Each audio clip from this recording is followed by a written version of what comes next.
Does your personality define how successful you can be? Welcome to It's the Good Life. My name is Josh. This is Anthony and David.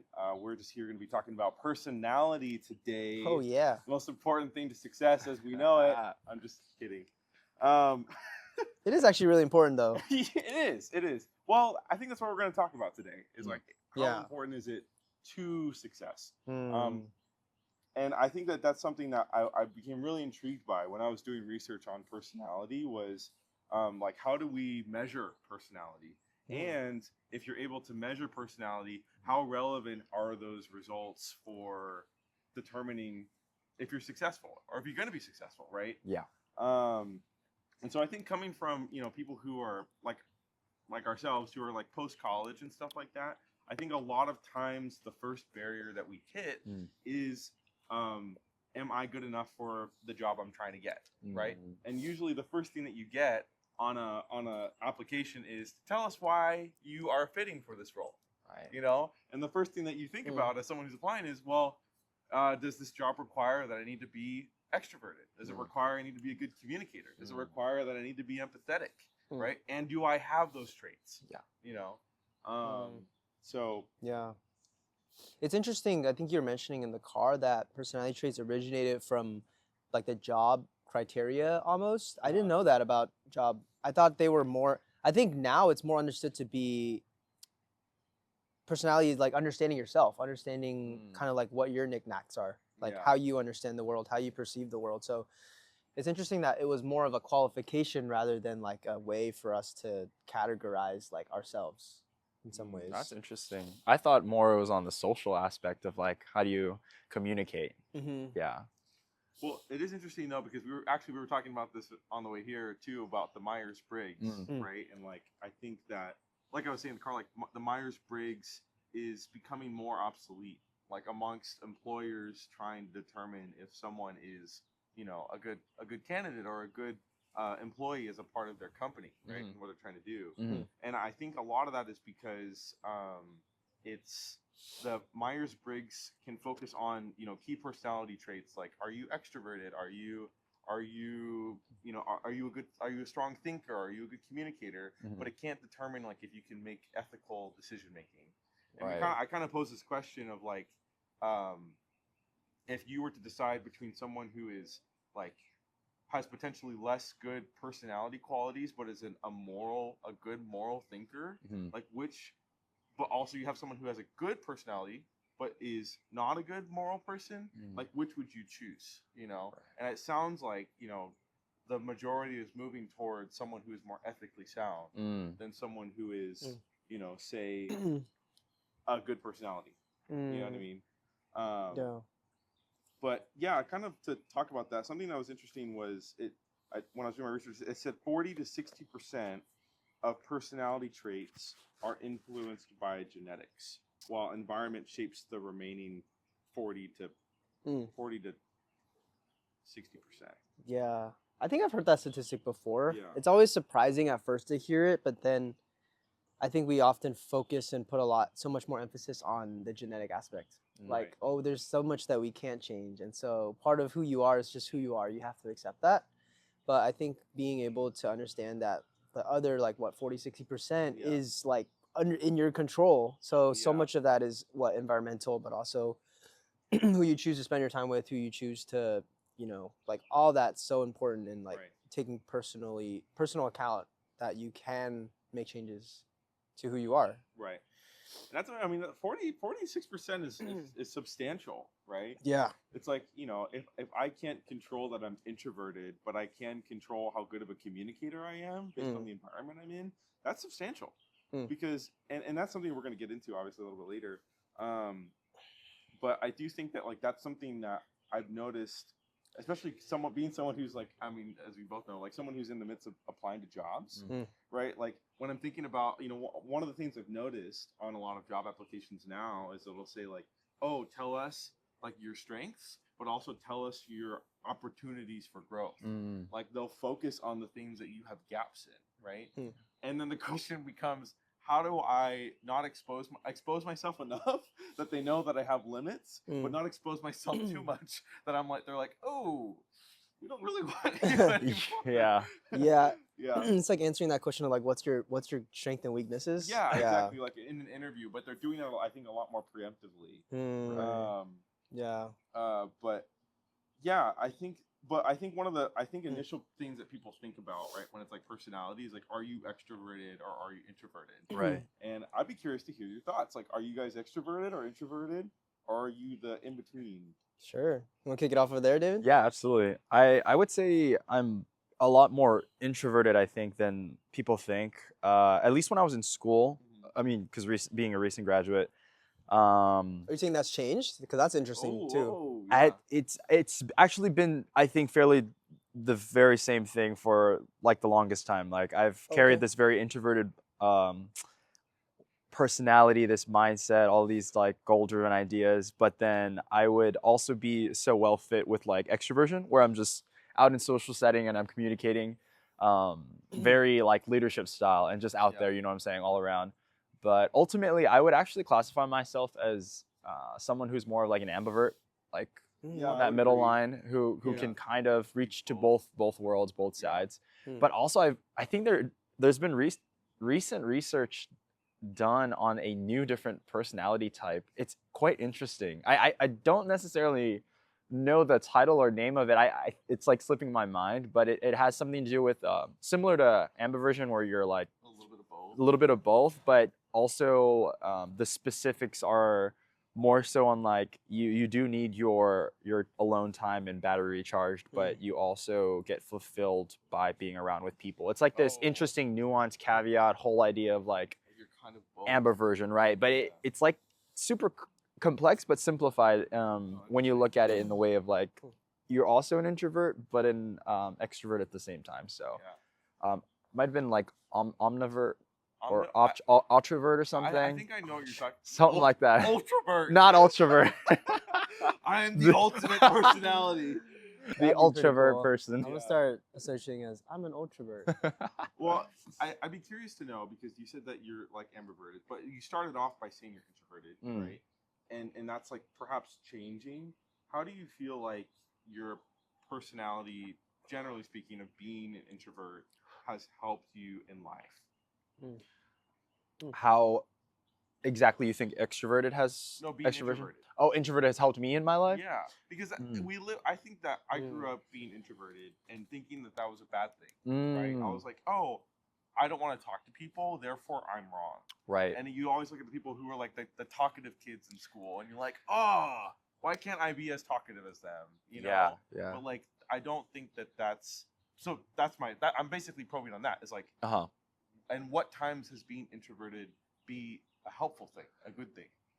I think that being an introverted person, some of the big benefits and pluses is you can probably better maximize your energy, right? You can probably recognize more of like your self limits, kind of like a person who takes a step back and is like, okay, I'm gonna observe rather than kind of aggressively interact.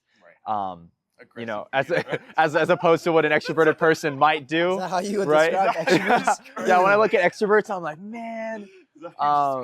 Is that how all introverts view extroverts? You know, I'm not gonna fit in a box, but you're too aggressive. Kind of slow down there. I do think though, like with introversion, that's probably one of the biggest things though, is like conservation of your energy. I think introverts do very well. You know, I think they don't misplace their energy. They strategically or technically put their energy in places where they believe is worth it. Ooh, that's a word. Right. Yeah.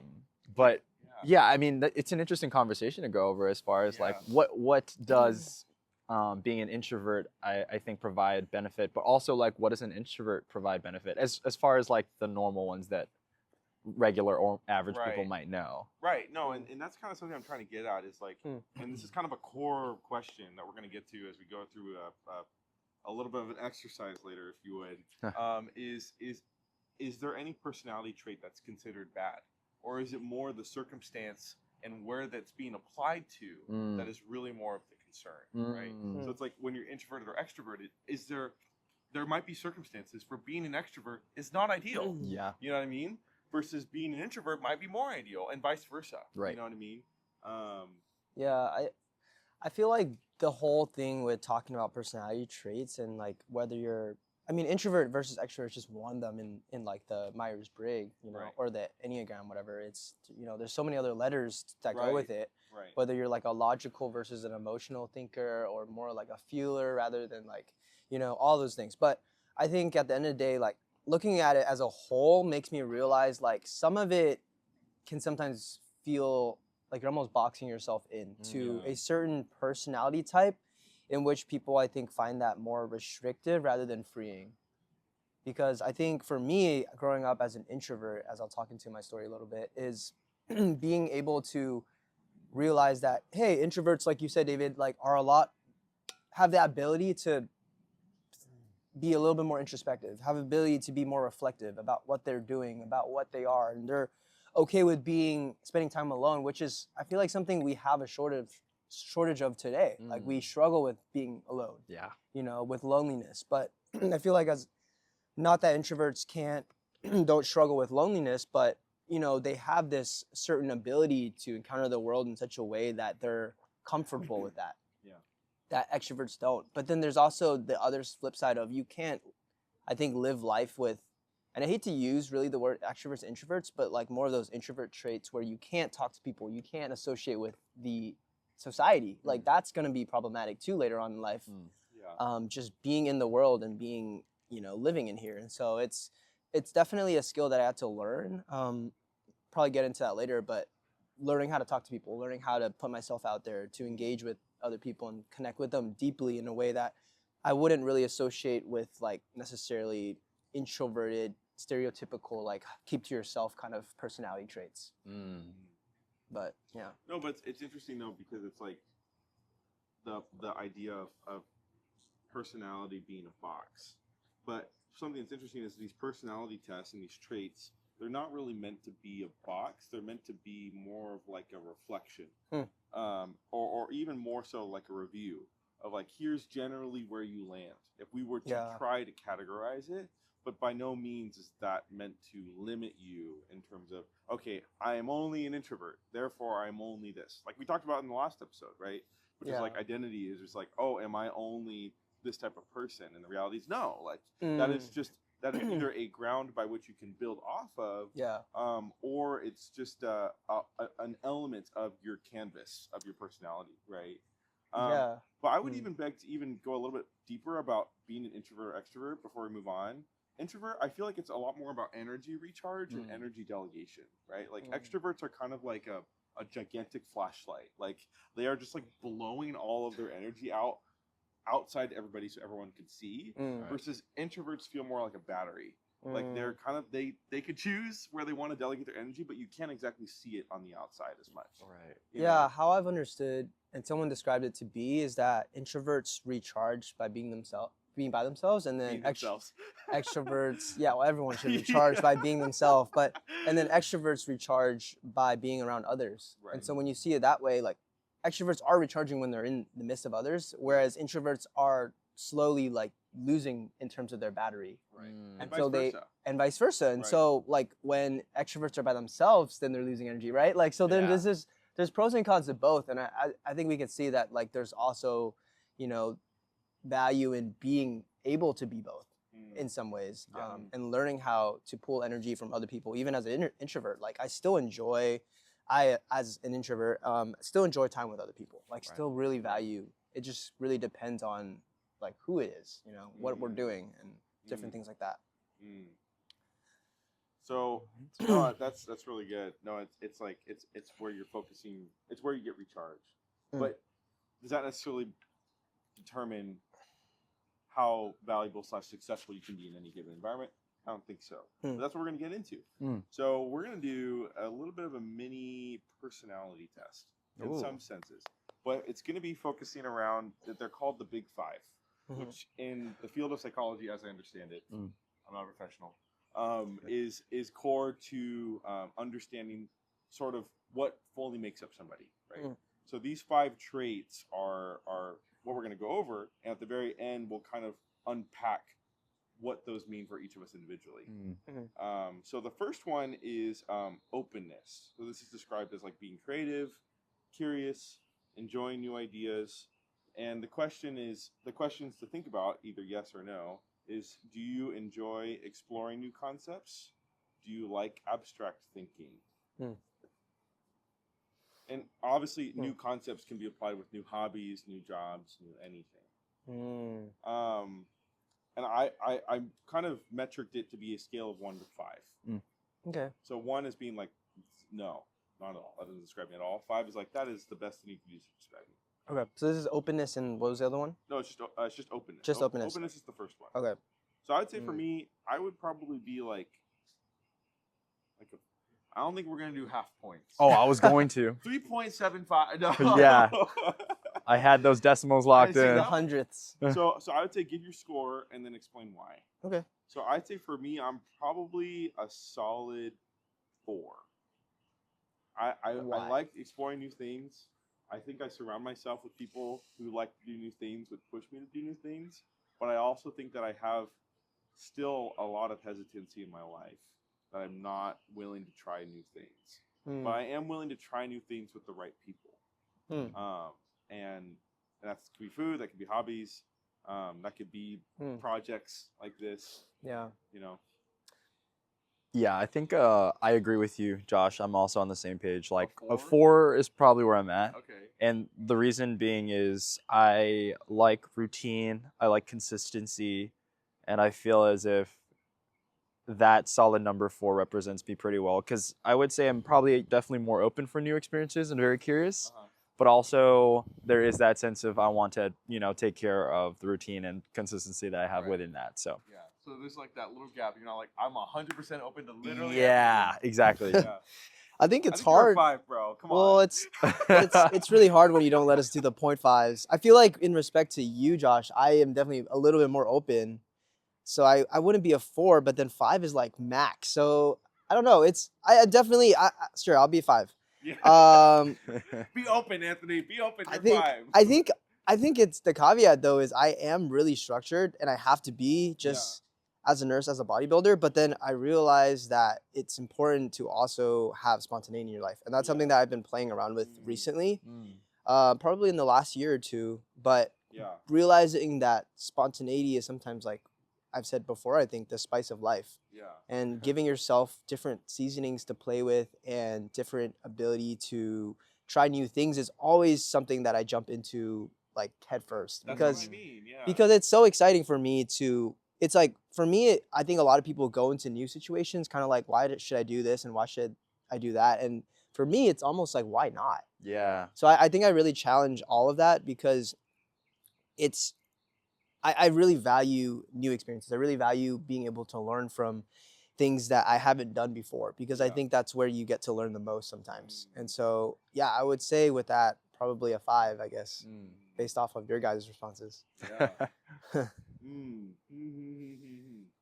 Well, the next one is conscientiousness.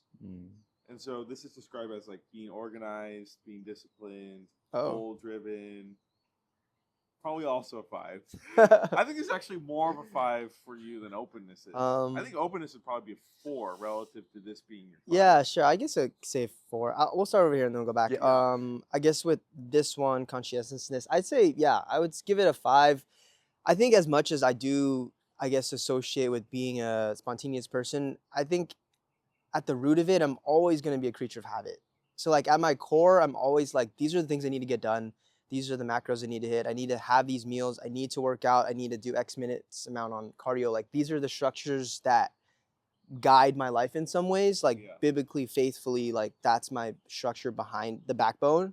But then outside of that, I think a lot of people don't realize that once you have those foundational components in your life, like there's actually a lot of flexibility that you can do with, okay, like you've got your like 2 hours workout done.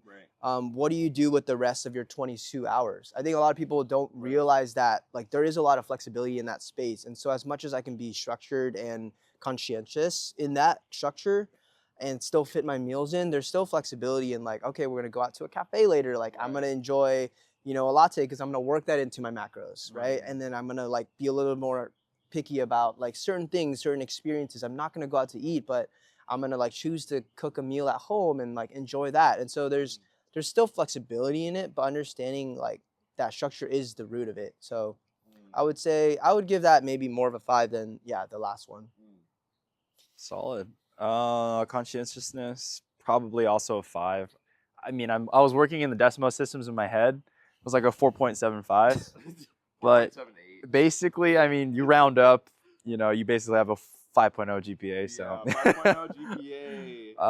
Unweighted. I think the reasoning behind it is I would say, agreeing to Anthony, like there is structure in my life, especially with this a lot more. I mean, studying psych for my, you know, the past 4 years in college.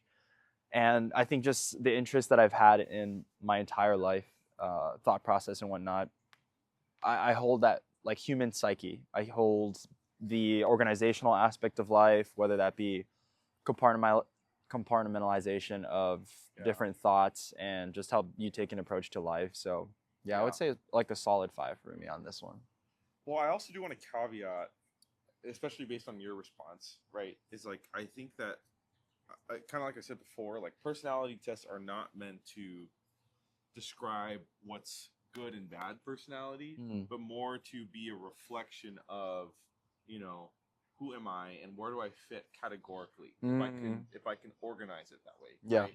You know, and also too, like, I don't want to say that any of these, you know, you being open or not being open isn't a bad thing. Right. You know, if you're not open, then maybe that means something about how you organize yourself. Maybe like for me, it's like I would rate myself like a 4 or 5 as well, but not in a good way. Like I'm more overthinking OCD control. Yeah, I hear you. It's like I'm over conscientious. I'd give myself a 6.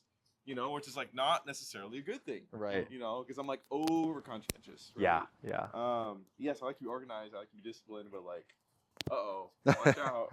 Josh is coming the way. He's got a thing to do. Yeah. Don't run into him. So, well, question for you as we kind of go through these. I think it's also interesting as a viewer or listener to also go through that yourself and kind of not categorize yourself, but like understand the world or understand yourself a little bit better through these questions. But for you, Josh, like how has that, I guess, being a 6 in conscientiousness either benefited or hurt you in some ways? Because I think you mentioned there's both sides to that. Like it's really great being super structured and organized, and you kind of need almost that insane level of organization in nursing school. Yeah. But I can totally see how structure can be like, oh, I don't want to go out with you guys. I have to study.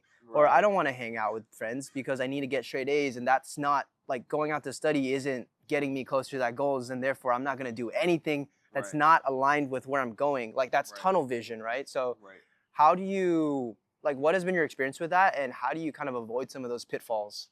Dang, I feel like I'm about to pull up a mic to me right now. I'm on the red carpet.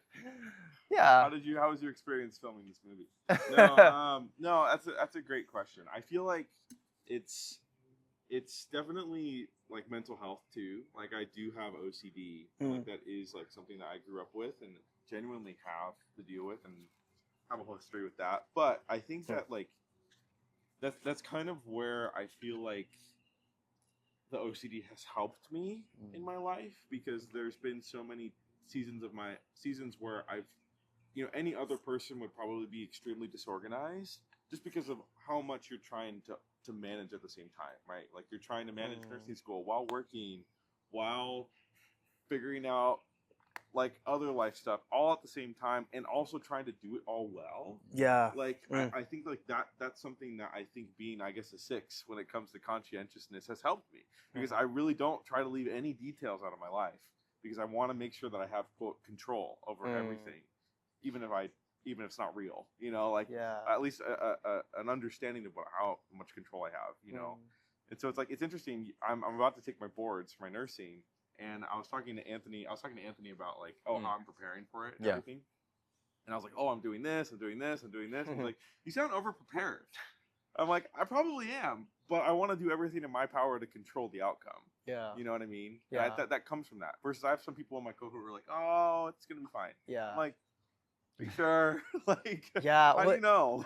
It's interesting because a few things you said, one of those being like, I want to do it all well. Yeah. And I think that's an interesting topic to also explore, because I mean, how many of us are trying to navigate family balance, work-life balance, career balance, hobbies, climbing, but then we do that we do everything, but we don't do it well, Yeah. right? You're Like, spread but then thin. and Yeah. it's like everyone can do everything, but not everyone can do everything well. And I think the quality of your work is so important in whatever you're doing, whether it's like, you're pursuing nursing school or not, you're in a certain competitive state or not. Like all of that is so important to what you're doing. And I think that plays a lot into your personality and understanding who you are too. Yeah. The other second part of what you said was the control aspect, which we did talk about yesterday off camera. But that's interesting too, because I wonder how much of being a conscientious person is linked and correlated to how much control we want in our life. Oh, yeah. And how is that compatible with our faith then, when we're called to let go of control, when we're called to let go of, having things always, by us and living more of this open-handed life. Yeah. And so I'm just curious how like we explore those ideas going through these. It's so interesting to Yeah. hear like how we process that. Well, I love how you're focusing on like what is our reflection on these personality traits revealing about the deeper side of who we are. Exactly. Right. And I think that's the way Yeah. to kind of understand identities in a lot of ways, rather Right. than just like, oh, I'm extroverted, I'm introverted, Right. boxing that out. Okay. Right. Oh, let me hang out with other introverts. Right. Let me hang out with other extroverts. Right. So it's like openness, even in another sense, is also related to control, right? Mhm. Because it's like Yeah. it's a reflection of how willing are you to have a looser grip on life. Yeah. You know what I mean? Mm. Versus like if you're not open, you're like this. You're like, Mm. oh, I want to hold on to my things, which can be beneficial in some ways, but like you said, like according to our faith, we're called to have a loose grip because Yeah. we're not promised anything. So therefore, why should I have like the idea of like your treasures in heaven versus your treasures here? It's Yeah. like, do you hold on to your things here, or should you hold on to your things in heaven? Exactly. Mhm. Yeah. Do you have the openness for that? Mm-hmm. You know? Yeah. I mean, so much of it is related too, because I'm just thinking like conscientiousness and being open also is related to how open you are to being spontaneous. Yeah, Like the versus- first one we talked about. So Right. it's like so much of it I think is aligned in a lot of Right. ways. Is connected. It's well said. Yeah. Extroversion Extroversion. is the next one. Oh, is it? Yeah. So it's like gaining. So it's described as gaining energy from social interaction. So I Mm. guess we've already kind of talked about this, like the spectrum of Sure, gaining energy versus I feel like we've. I don't know if I talked about mine. I would say I'm ambiverted too. Mm. So I'd probably be like a 3. Okay. I'd probably land somewhere in the middle.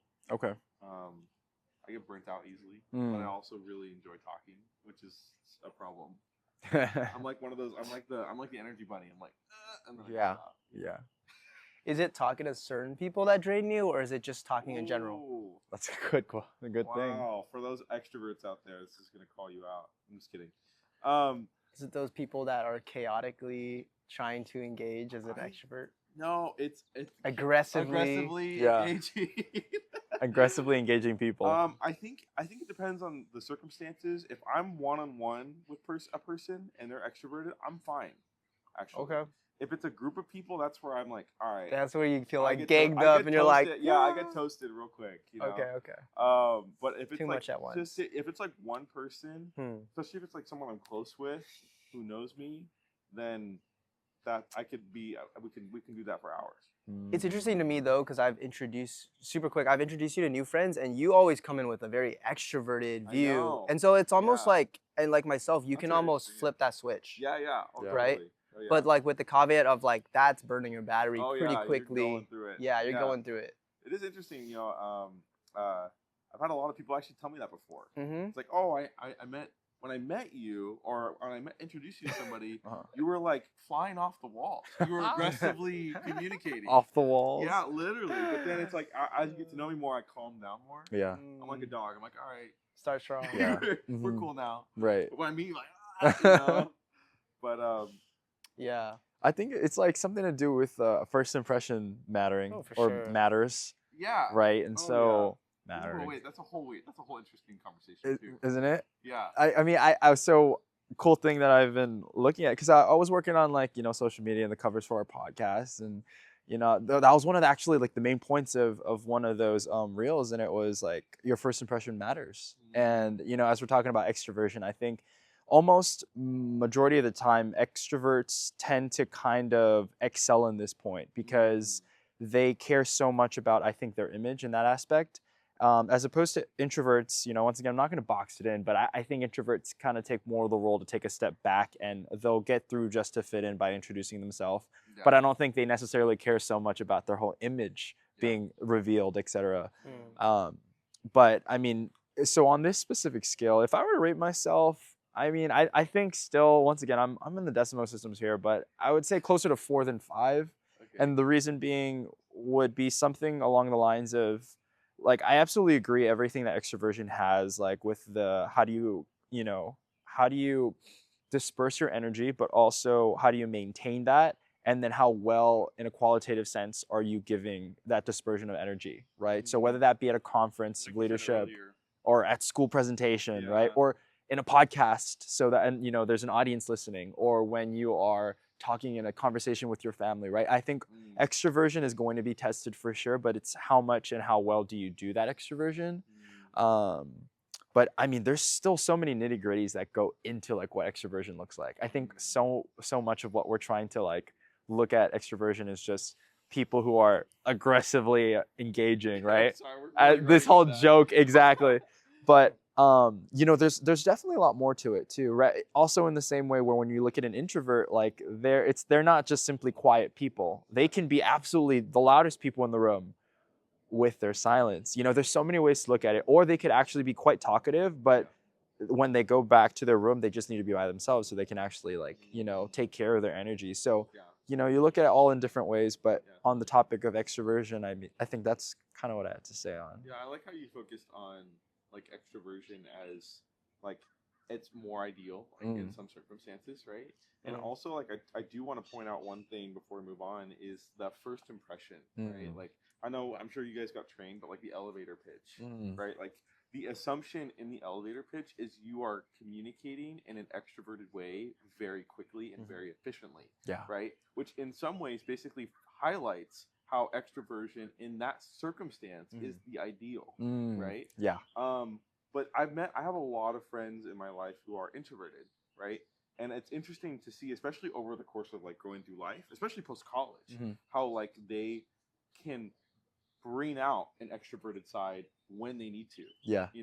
But when they don't, they're like, all right, I'm in my bubble again, right? And it's like, I think that like that's like as I grow older, I realize like personalities are a lot more fluid, where it's like you can kind of be what you need to be for a circumstance, right?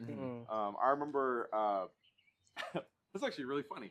Well, when I was working in admissions, I remember one of the first things that they taught us to do was when we make calls, we smile when you're calling. And you're calling somebody, right? So you don't see their face, but when you smile, it changes the way you sound when you're on the phone, So if you're like, hi, how's it going? This is Josh. Hi, how's it going? This is Josh. Like, that's not going to work. You know what I mean? And so it's like there in that sense, right? Like even though I may not have had the energy, like even though I was showing that I was extroverted, was more ideal in that circumstance. So I really like that you highlighted that. I love that. So last two, I think these will be interesting in terms of what you guys will think. The fourth one is agreeableness. This is compassion, being cooperative, being a peacemaker. How do you engage in conflict? Oh yeah. I'm gonna start here. Yeah. Go for it. Dude, I think I'm like a 2 here. Oh. Hey, well, okay. I explain. do want to say that like I don't think it necessarily like 5 out of 5 is the goal here. Yeah. I think in terms of all of these, like I can defensively say that like a 1 in any of these, I think there's an arguable position, and I'll go ahead and argue my way into this one. You're not being agreeable. But I think being a I guess so-called contrarian is beneficial in today's world because I think it differentiates yourself from others. I think we often go into like so many. I think as a general, we go into a lot of things with like the desire to relate with other people, which is a good thing, and I think that's what I'm doing. Like when I'm trying to be more extroverted and like talking to people and like finding ways that we're connected and similar. Yeah. But I think in a lot of ways we just aren't. Like we were all created so differently with so many different understandings of the world. And I think playing into that actually has been a lot more beneficial for me as someone who like isn't kind of the same as everyone else, isn't always like following and along. And like I didn't move home after college, that was the normal thing to do, but that's not what I chose to do. Yeah. Or like, who at 22 does a bodybuilding competition? Like, there's not a lot of people out there that do that. And so it's like choosing some of those non-traditional paths, I think at least in my life, I found to be quite beneficial. And I think the fun of it is that when you do something that's different than what everyone else does, you also get a result that not everyone else does. And that can be a horrible result where you end up, not succeeding and failing at everything in life. But then the flip side is that you can also find this thing that you've been doing and like you're like miles ahead and you're like, wow, like I'm so glad I did that. And so it's just that understanding of the world has given me that ability. Like, I don't need to necessarily agree with everyone, not that I even want to, but obviously being able to tap into, I guess what I'm saying here is like the root of your personality, who you are, and just really channeling in like what's important to you, and don't ever lose sight of that. Like whether it's faith or your drive for things or your ability to like work hard, those are things that just I would hate to lose if the world ever decided that like easiness is the way to go, like easiness is the important thing in life. Like I will never give up the fact that I think like hard work is worth every weight itself in ounce, like, and so I'd say 2 out of 5 confidently is what I'd go with. I don't even think it's like you said. I don't think it's a 2 out of 5. It's just a 2. It's just a 2. Yeah, right. It's a 2. Like, let's say that's right like in the scale. Let's say 3's neutral. Yeah. 2 is like, all right, I'm just more towards the other side. More towards the other exactly. Side. Yeah. Versus 5 is like the max agreeableness. Right. Right. What you did? I would say I'm probably along the lines of the 3. I'm in the middle line. I like looking at always both perspectives and then trying to put myself in, these different shoes and these different points of views. And I think what that does is it allows me to almost feel deeper on whatever side of a story that I'm listening to. And I try to get to the most reasonable, attainable objective at the end of the day, right? And so if that means I have to hear where you're coming from as far as like, these are my needs, these are my expectations, they have to be met, then it's like, okay, I'm hearing you out. Or compared to the other person where it's like, okay, this is what I need done for XYZ, whatever reason. And so I think a 3 for me is because, once again, I prioritize looking at just the perspectives of others and then trying to work at going to be at most agreeable, but if not, then also telling the truth of like, playing devil's advocate, okay, maybe I see it differently here, or this is something that kind of goes against what you're believing or what you're thinking, but I think it's also meritable and valid to think and, honor and listen to.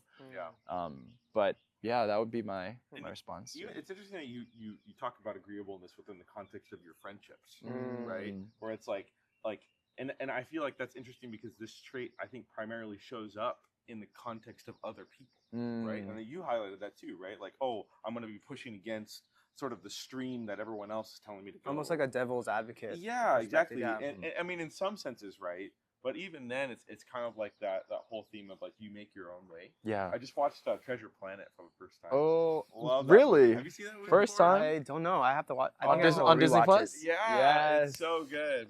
We're plugging Disney right now. Treasure Planet. But one of the core themes of that, it's like built around like sailing in some senses, right? Is like you need to sort of choose your own wind. Is kind of what they highlight, right? And like everyone's telling the main character to go this direction. Don't do that. Don't do this. And he's like, I feel like I should just go this one direction, but I feel like my heart's telling me to go this way. And the other character is like, you should make your own wind. Like that's what life's about. And I feel like that's like agreeableness when it comes to the context of supporting others. Is like is seeing where they are and challenging them where they are. Yeah. And I think honestly that's like been kind of our friendship in a nutshell, especially I think with both of you guys, is like we challenge each other, right? And I think like some people say, oh, well, isn't that hard? I'm like, well, I've grown a lot more so than if you guys just agreed with everything I did, Well, how much does being agreeable to the people around you actually play into the decisions that you make in life? Oh, it's like does that dictate? Well, does that dictate? Like, I guess what I'm trying to say here is, do you make decisions to do something or to not do something based off on what other people think? Or is it based solely on, like, oh, what do I want to do today? Okay, I'm going to do that without regard to what everyone else thinks. Ooh. I mean, I think that's what the score. I think it's okay. So it's probably also, and I'd challenge you to think about this too. Is like, it's agreeableness is a reflection of how you interact with other people, but it's also how you receive. Right. Right. So it's like someone like let's say I looked at you and I said, "Hey, I think that you should not do a bodybuilding competition." Right. You'd be like, "Why?" Yeah. You wouldn't say absolutely not, because you want to know, is there something that you see that I don't see? Right. Because that's how I would respond to you. You say, hey, I don't think that you. But you could have been like, yeah, last prep you were like super cranky and you like didn't talk to us for like the whole last month, like all valid points. Yeah. And then you were like in a very unhealthy state. Right. Like those are all good reasons. Right. Good reasons. Yeah. Right. So, but at the end of the day, it's like, do I still choose to do it? Right. Or not? Right. Based off of very logical like reasons. Right. Yeah. Oh, you just kind of like self-reasoned yourself. No, but but you're right. No, you're totally right. Like, but I think what you're getting at. It's a great example, though. I'd be curious to see, like, hear your thoughts. Is your ability to be receptive to how someone else's feedbacking into your life affect your decision making? Yes. And that's essentially what you're focusing on. Right, and I think it is important here to talk about that, the aspect of being able to take feedback, constructive feedback. Yeah. Because I do think that's important. And I think it's important to evaluate, like, I think the whole point of asking you, like, hey, why do you think that is an important one? Because it's not just like, oh, you don't want me to do it? Okay, I'm leaving. I'm going that way. Let me find someone that will tell me to validate me, to give me that confirmation bias, as we talked about in previous episodes, to do the competition that I'm aiming to do, right? And there's points in your life, I think, that it's important to have like a support system that does like support you. Because I think either way, you can always find people that either agree or disagree with you. Right. There's always, there's always a people for that. Yeah. But it sounds like support for you and David too is more gray, and that support looks like someone looking out for your best interests, despite whether you agree or don't agree in that moment. You know what I mean? Yeah, I think there's. I don't know if there's. Describe it that way. Yes, and I think I don't know if there's this aspect that we haven't talked about, but I think there's this aspect of self-confidence in your decisions as well. That like no matter what other people say, like no matter what people say, like I think there's, and I think this ties back to faith too, as we round off here, is kind of like if you felt convicted about something, if you prayed that God wanted to send you to Zimbabwe tomorrow and you wanted to catch that first flight, if you knew that God was like for sure, like in your heart, you knew that was what he was calling you, you tell anyone in your life, they're like, are you sure? Like, pray about this a little more. You're like, no, I prayed to God yesterday. I saw the burning bush. Like, he was speaking to me. Like, that's undeniably, like there's moments where it's like, this is what I was called to do in life. This is why I was put on here on this planet. Yeah. And everyone is going to tell you not to do that thing. Yeah. I'm just saying, like, there's going to be points where that happens, and you're going to have to make that tough choice of, like, am I going to go against literally what everyone, even that loves. Yes. And even last prep, I will speak into this. Like, there's a point when my family was actually like, are you sure you want to do this? That came from my sister. That came from my parents. And part of that was me vocalizing, like, this is really hard. Like, I don't know if I can last another month. Like, I'm hungry. I'm doing all this stuff. And they're like, are you sure? And I think the way I understood that was like, they didn't want to see me in pain. Like, they didn't want to see me go through the toil and the suffering, because who does want to see someone suffer, like their loved one? Yeah. But at the end of the day, I think suffering doesn't necessarily mean you should stop. Like, I think some ways I learned to press into that regardless of the suffering. And that itself taught me a lot. Wow. So yeah, I think just food for thought. But, just because you're agreeable or not, it doesn't necessarily mean like it's a right or wrong decision. I think a lot of that comes down to other factors as well. Yeah, absolutely. That's good. So you got one more for us, Josh? Yeah. Oh, yeah, one more. The last 43. one? Yeah, wow. Should we round it off with like a sentence or so on these? So the last one is neuroticism, which is basically like emotional awareness, caution and preparedness, which I think, again, they're called the big five for a reason, because they're all sort of integrated, right? But one of the caveats for this one is that high emotional awareness is not necessarily a bad thing. We talked about this in the car. So yeah, we totally talked about this in the car. Yeah. But no, I think for me, like, I think that I definitely have a very high emotional awareness. I would definitely attribute this a lot to my mom, who has like a very strong emotional center. And as a result of obviously growing up with her and her sort of feedbacking and investing into me in that way, I grew to be very sensitive to people emotionally. So I would say this is probably like another 6 situation where like I'm kind of too emotionally sensitive, where like I absorb the emotions of those around me and take on their feelings as if they were my own, even though they're not. So lower scale means there's more What is that? emotional. There, Oh, lower means like you're less sensitive to emotions. so you're saying you're too.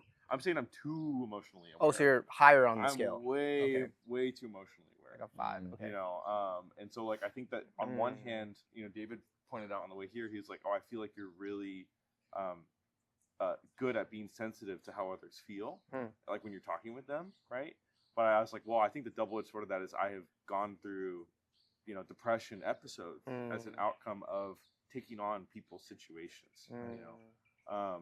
So Yeah, I would also say I'm a confident 5, just because psychology has just been a big part of my life, and just through a lot of the HE double hockey sticks that I've gone through, and where God has brought me today, which I'm so blessed and completely grateful for, even though continue to this day, you know, suffering still persists and hard times still persist, but it's finding now more meaning and a sense of purpose and a drivenness in that difficulty, or those difficulties that I stand. And so, yeah, I think feeling deeply, a great example for the audience is like, I'm over here looking at Anthony and I'm like, poor thing, this guy has to be in the sun right now. Dude, it's nice. It's warm. Right. And I love, and hearing that perspective, I'm like, okay, he's saying that like genuinely, if he means that, okay, I'm with him in that. But I'm also like, man, like, what if really deep down thinking about inside, he's like, nah, like, this is like killing me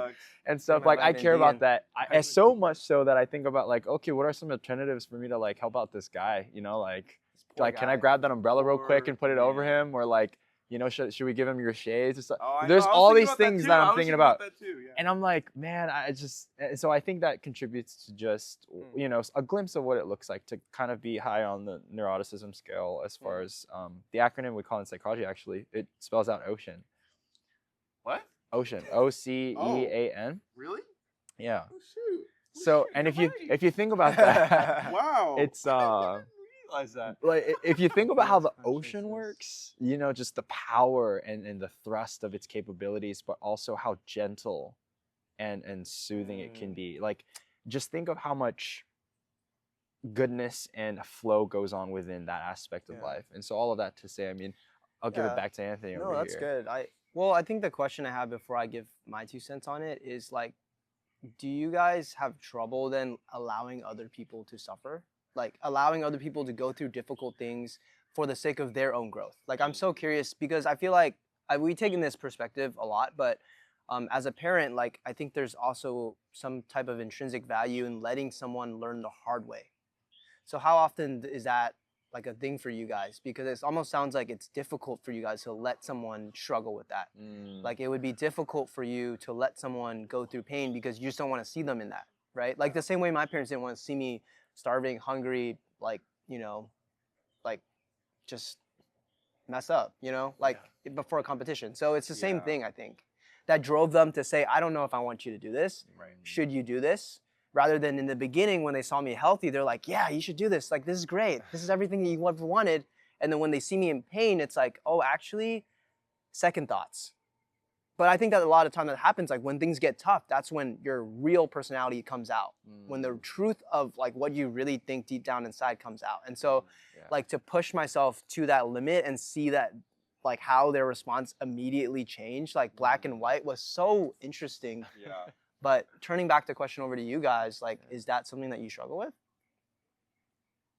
Well, I think as we're wrapping up here, Yeah. kind of in summary, including that too. Yeah, it's definitely something that I struggle and have struggled with for a long time, is because I care so much for people to not fail. Like I kind of go down with them, you know, in some senses. Like I try to do what I can. And I mean, I think that we've talked about this before, is like that's what develops codependence, right? Is like this desire to help somebody and someone who wants help, right? But like you kind of tumble down together, Yeah. which is not great, obviously. But on the other hand, I think like as I've, especially in the past like year or two or so, I've definitely learned a lot more to release that because it's their choices, right? That's not my choices. Whatever happens, right? Yeah. Can I play a role in their life? Maybe to say, hey, I know last year or 2 years ago when you were doing your bodybuilding competition, it wasn't great at this part of it, but you still pushed through, and you say it's really hard. I'm like, well, okay, like, do you want to keep doing it? And you're like, yep. I'm like, okay, like you're your own person to make those choices for yourself, right?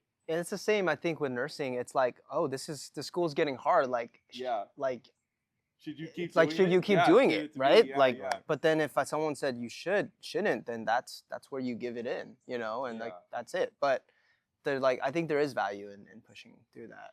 Yeah. 2 cents, David, or you? You have last thoughts? Last thoughts. I'll just kind of finish with. I love that you took this approach of going over these big 5, Josh. So thank you for that initiative. Ocean. I did not. Ocean, I yes. did not make that connection. I'll probably just tailgate off that, but I think Ocean, just keeping that in mind and recognizing how really the ocean works in all its facets and beautiful perspectives, through perspective of power, through perspective of flow, time, what it looks like, its appearance, its effect on the shores and society, and then how that can apply to your life, for us, and then as the audience listens. But yeah, that would probably be my last summarizing words. I think to answer that last part of it, I think this is actually I think we're actually tackling a really big question, and we haven't touched much on faith. So I think it answers the question of why does God let horrible things happen to us? And I hate to throw that question out the last 5 minutes we have here, but I think understanding that allows me to do hard things in the midst of suffering. And I think part of that is understanding that sometimes that we have to go through difficult moments in life in order for the bigger picture, the bigger story that God sees and maybe we don't see. And so the way I interpret that is sometimes in my life, there's areas and times and moments where I have to do these things that are difficult and might not make sense to people, the same way that sometimes it doesn't make sense to us why God allows wars to happen, or to this person to pass away in our life, or for this relationship not to work. All very specific scenarios that come to mind when I say those things, is because I think God has a certain perspective of our life as a whole that we may not understand in that certain moment, in that present. But hindsight, I think whenever I look back at my life and reevaluate and kind of reflect and ponder on some of those moments that were really difficult, and in the moment I didn't understand it, but looking back now do, and realize oh, that's why that relationship didn't work. Oh, that's why, I went into nursing, or that's why that, situation particular prepared me for this certain one that my other friend is going through. Now I can navigate them through that. So much of life is repetitive and life is circular, that I think allowing me to understand, I think in general that, that sometimes bad things happen, but I think holding on to the truth that there's always a reason for that. But I think with that last one, I would give myself actually a 2. I don't think that I have low emotional IQ or EQ, but I say 2 because I think that I still have a lot of room for growth in that department. And I still think that there's a lot of areas in which I think emotions is one of those that there's so much growth that can happen, that for me a 5 is like a crazy amount of emotional intelligence. And where I'm at now, I know that there's so much more to still grow in that way. And yeah, I think humbly, I think that's where I would sit in terms of a self-assessment. Word. Awesome. Yeah. Can I pray us out? Please. Awesome.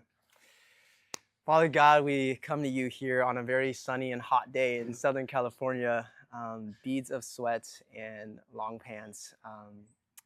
But thank you so much for the conversations that we were having today. Thank you so much for the time that we have to just have these beautiful engagements and things that we don't normally talk about, and just to have the chance to communicate on a deeper level of who we are, explore these ideas and questions about identity, of the things that really matter in life, and understand how do we fit into that piece of puzzle, and really who were we meant to be? What things were you putting us on this planet here for? And I just pray that as we live our lives, that we can continue to find that answer out through your guidance. And yeah, I just thank you for this conversation as a whole. Thank you for these beautiful brothers that I get to share in this conversation with. And I just lift all these prayers up to you. In Jesus' name we pray. Amen. Amen. All right, that's going to be the end of another episode. Subscribe and comment, like if you enjoyed this video. It does help us push out the episode to other people. Leave us a rating if you're listening to this on Apple Podcasts or Spotify. Definitely helps us grow as well. It's a Good Life, your practical guide to adulting. We'll see you guys in the next one.